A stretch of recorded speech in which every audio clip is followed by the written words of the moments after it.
One of humanity's oldest concerns is the restoration of life.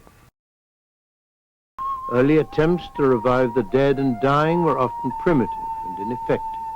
Death looks like sleep, so man tried to arouse a victim by loud noises, slapping and restoring warmth to the body with live coals. In drowning cases, the inversion method was the treatment of choice in Europe.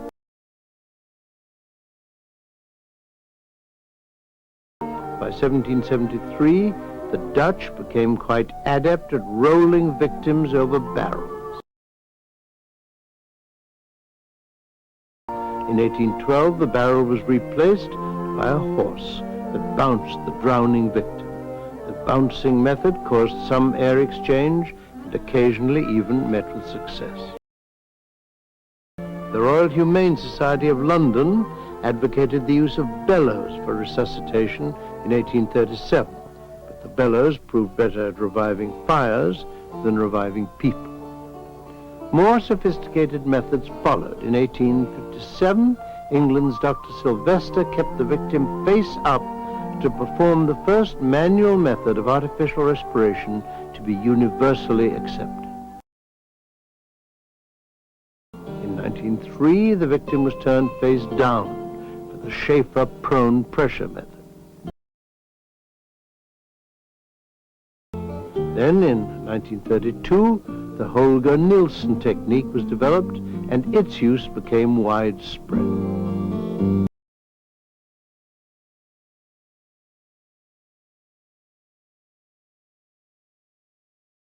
Following World War II, the American Red Cross and the United States Army sponsored a coordinated research program to determine the best method of artificial ventilation. A summary in the 1958 Journal of the American Medical Association stated, "These studies have indicated the unequivocal superiority of mouth-to-mouth resuscitation over all manual methods in all age groups."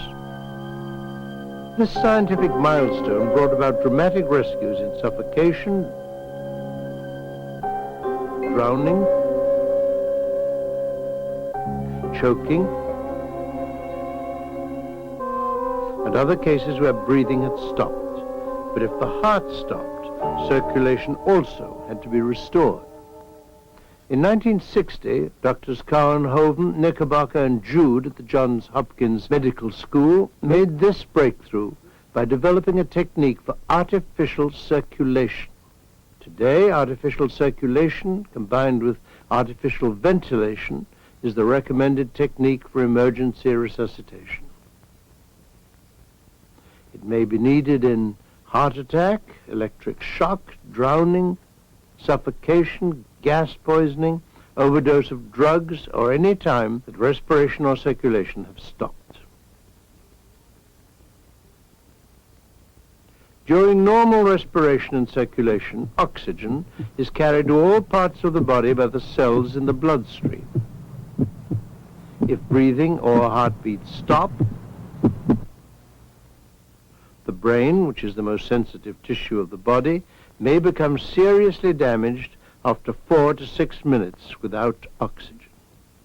Chances of recovery decrease with each passing minute. Every second counts during these critical moments when a life hangs in the balance. To prevent irreparable brain damage, you must know the principles of basic life support. They are the ABCs of resuscitation. A, open the airway. B, restore breathing. C, restore circulation. After determining unconsciousness, the first step is to open the airway.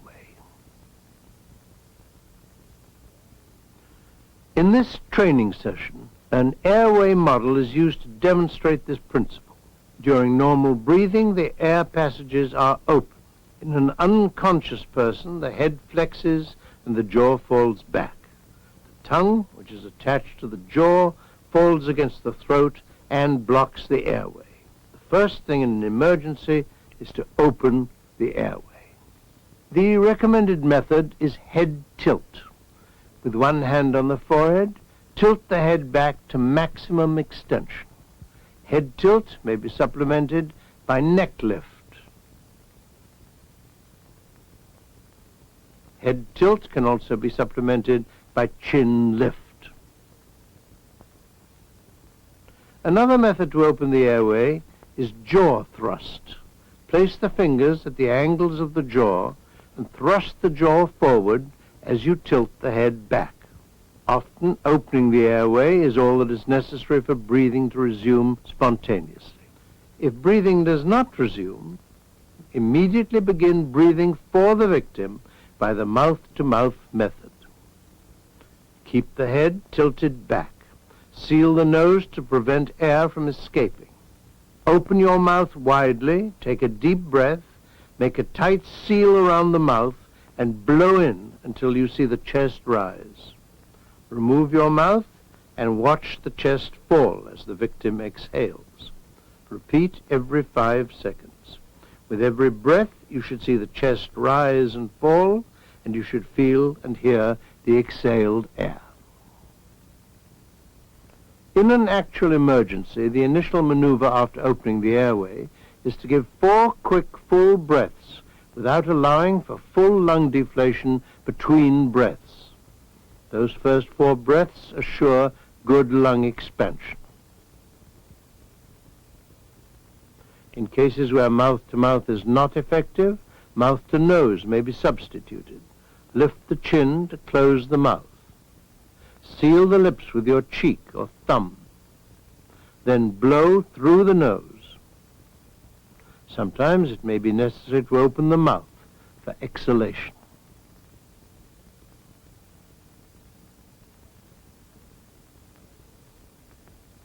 When opening the airway and breathing for the victim are not enough, restore circulation.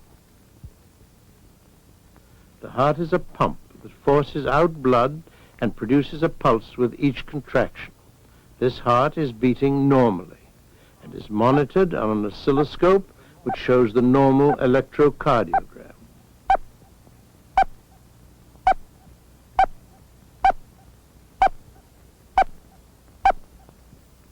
This is ventricular fibrillation. The individual muscle fibers contract independently without coordination, a useless activity that does not circulate blood. This condition occurs frequently during heart attack.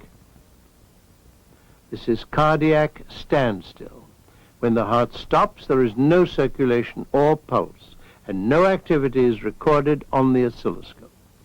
However, in emergencies, you must rely on the pulse to check the heartbeat. To determine if there is an effective heartbeat, check the carotid pulse by placing the fingers on the Adam's apple and sliding them into the groove at the side. If no pulse, restore circulation by external cardiac compression. The heart lies in the middle of the chest, beneath the breastbone or sternum. Compression should be over the lower half of the sternum, but not over the xiphoid, which is the lower tip of the sternum, since pressure here may cause internal injury. To locate this position, run 2 fingers up the rib cage to the notch where the ribs meet the sternum. With the middle finger in the notch, place the heel of the hand on the lower half of the sternum next to the index finger. Then place the other hand on top. Compress the sternum straight downward with enough pressure to move it 1.5 to 2 inches on an adult. The compression of the heart between the sternum and the spine, as well as pressure inside the chest, forces blood out. Relaxation of pressure allows the heart to refill. Use the heel of one hand only and do not let the fingers touch the chest. This minimizes the possibility of rib fracture. The fingers may be interlocked to keep them off the chest. For maximum effectiveness, the victim must be on a firm surface. Cardiac compression circulates blood, but does not produce adequate ventilation. It is mandatory that it be combined with mouth-to-mouth breathing. The combination of artificial ventilation plus artificial circulation is called cardiopulmonary resuscitation, or CPR.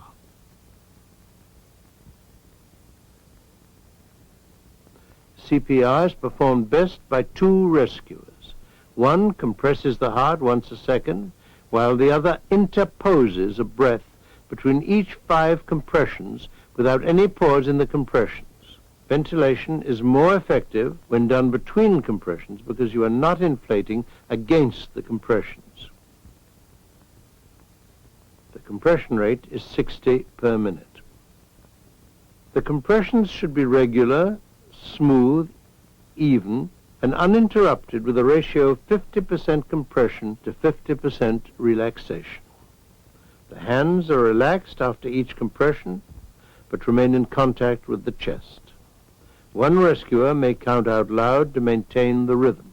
1, 1000, 2, 1000, 3, 1004, 1005, 1000, 1, 1002, 1003, 1004, 1005, 1000. During two rescuer CPR, the rescuers can switch positions.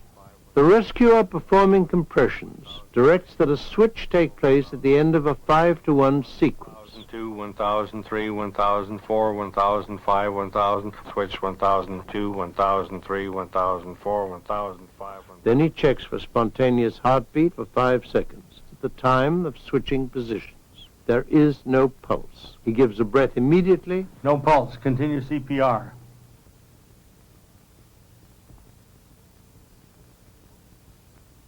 An important rule is never interrupt CPR for more than 5 seconds.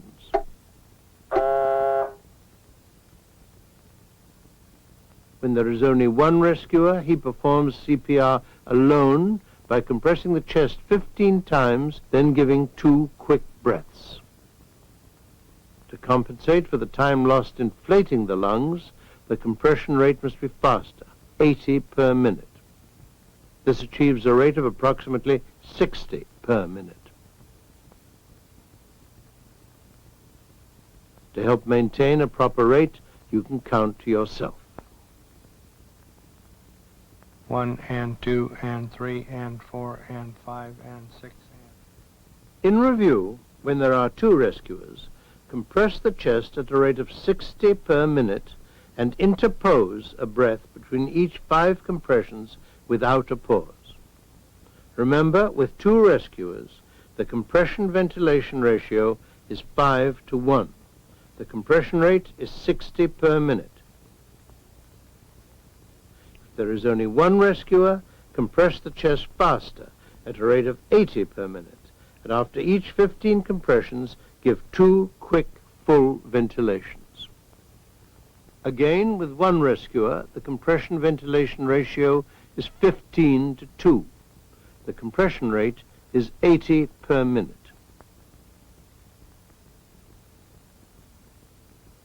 In review, the steps are: check for consciousness. If unconscious, call for help. Position the victim and open the airway. Look, listen, and feel for breathing. If absent, give 4 quick, full breaths. Check the pulse. If absent, begin CPR at once.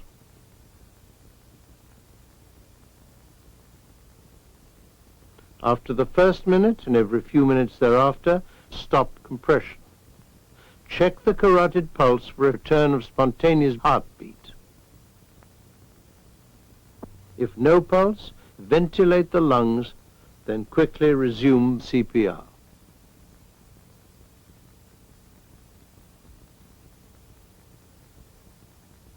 CPR techniques are modified somewhat for infants up to 1 year of age.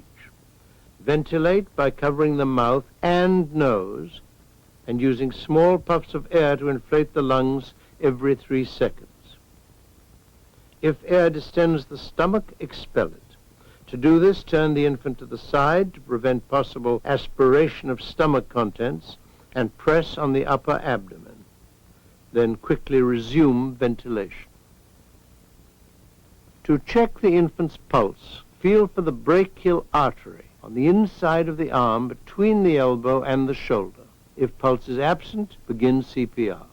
Place 2 fingers on the mid-sternum between the nipples and compress the chest 1/2 to 1 inch at the rate of 100 times per minute. Inflate the lungs after each 5 compressions.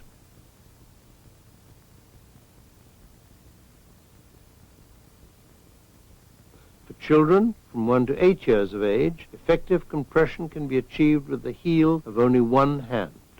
Compress the chest 1 to 1.5 inches at the rate of 80 per minute. To review, for infants up to 1 year of age, use 2 fingers to compress the mid-chest 1/2 to 1 inch at the rate of 100 times per minute. For children from 1 to 8 years of age, use the heel of one hand to compress the sternum 1 to 1.5 inches at the rate of 80 per minute. For infants or children with either 1 or 2 rescuers, ventilate the lungs between each 5 compressions.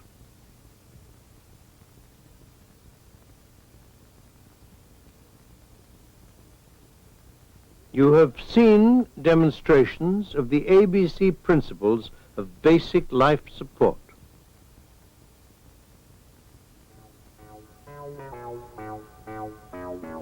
The following are reenactments where 1, 2, or all 3 of the ABC principles are used to save a life.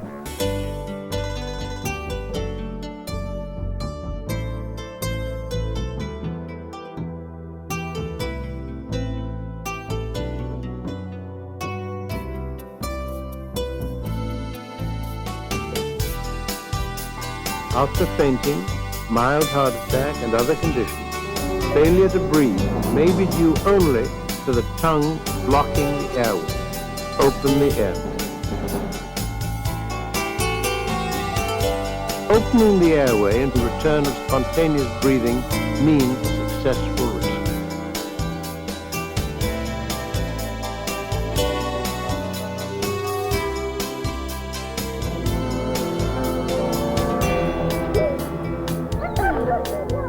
Suffocation is a leading cause of accidental death for children under the age of 5.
If breathing is absent, give 4 quick breaths. Check the pulse. The pulse is present, but breathing is absent, so continue mouth-to-mouth ventilation. With small children, cover both the mouth and the nose with your mouth.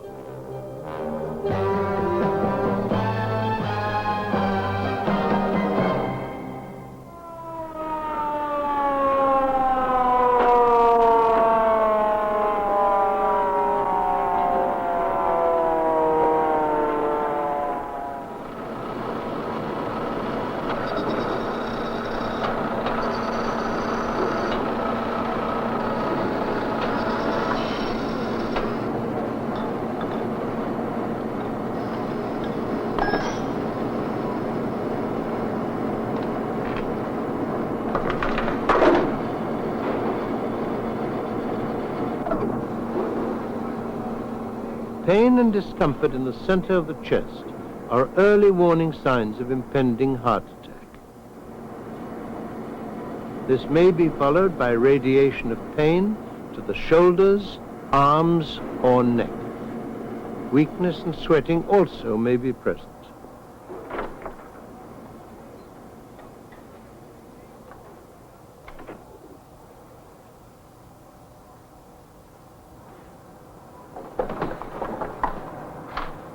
Hey, Ray?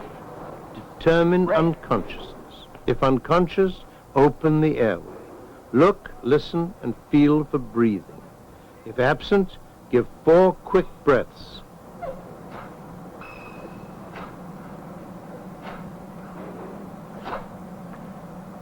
Check the pulse. If absent, begin CPR at once.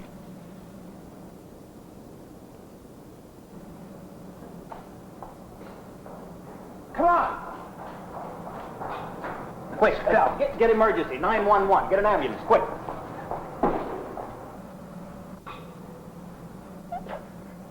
The second rescuer feels the pulse to check the effectiveness of the compressions. The pulse is present. He tells the first rescuer to stop compression. He checks for spontaneous heartbeat. There is no pulse. He gives a breath, and 2 rescuer CPR begins.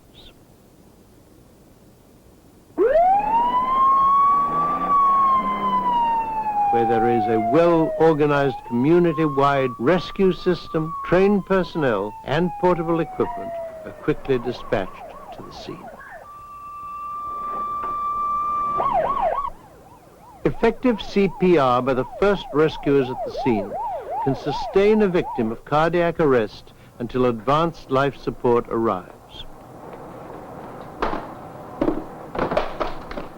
As soon as trained paramedics arrive at the scene, preparations are made to provide advanced life support. The heart rhythm is determined with paddle electrodes. He's in V-fib. Everybody clear? A defibrillator is used to restore an effective heartbeat. We've got a palpable pulse. He's back to normal sinus rhythm. The rescue squad contacts the hospital via telemetry. Squad 9, over. Community hospital, we have a full arrest. Request permission to start an IV, over.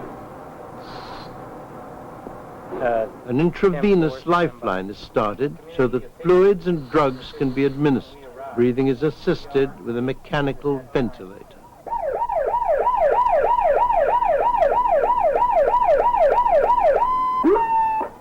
An ambulance and crew also have been dispatched to the scene to assist.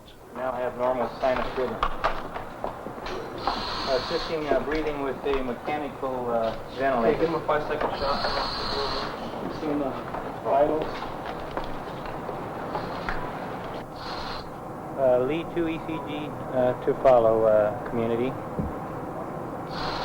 BP 108 over 60, and the pulse is 84. Community vital signs are blood pressure 108 over 60, pulse of 84. Respirations are shallow and assisted, over.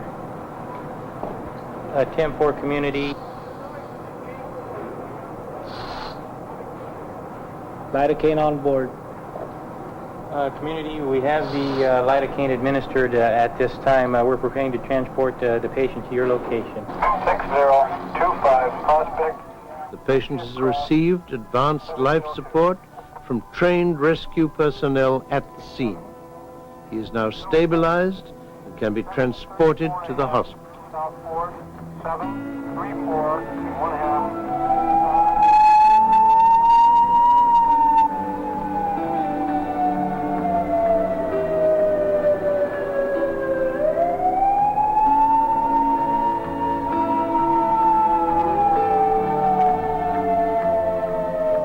Prompt action and careful attention to the details of CPR and emergency cardiac care have restored the pulse of life to another heart that is too good.